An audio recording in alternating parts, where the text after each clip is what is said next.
Here's how to know if you are the problem in your podcast guesting strategy. When you are getting interviewed on podcasts, you should be able to convert leads and dream clients from even small to mid-range shows. It is actually not a numbers game in podcast guesting. It's about getting on the right podcast, nurturing your relationship with the host of the show, and delivering a brand strengthening interview that motivates people in audiences that are even small to mid-range to reach out and want to work with you.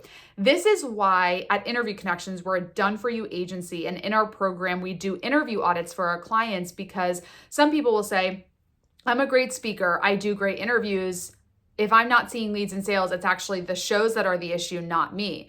And we foster an experience of excellence and where people take accountability for their results. And so what we do is we do interview audits and we listen back to the interview to hear what tweaks could be made to improve the results so that you maximize your ROI with every podcast that you do. And so we'll listen to our clients' interviews and we'll listen for things like, did you share stories in your answer? Because if you're not sharing any stories when you're answering questions, you're missing out on the opportunity to create an emotional connection with the audience. People really want to feel like they can get to know you, they can understand the experience that you've had working with clients, so that way they can see themselves in the shoes of your client. Are you giving actionable advice? Are people actually getting value from the interview? Do they learn things in your interview that they could go implement and have an immediate result in their life? If that is the case, they're likely to want to get more from you and work with you. Are you delivering your answers confidently? How are you speaking? Are you speaking confidently in a compelling way?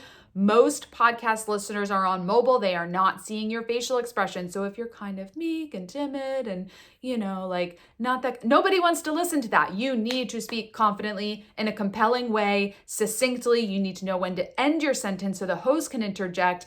Speak with power. People want to be led by people who are confident and who know what they're talking about and who have confidence. So that could be something. Maybe you need to build up a little bit more confidence in how you are speaking.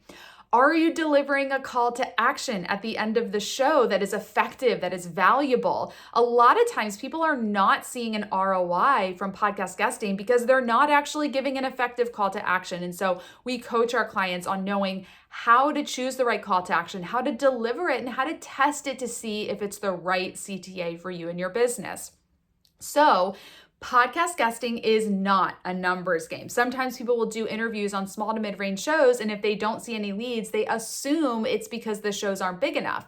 But if you are on a podcast with 100 potential clients, like 100 targeted dream clients, and you are not able to convert them, it is not the size of the audience that is the problem. There's likely something within your skills as a guest expert that could be improved upon so that you convert more listeners.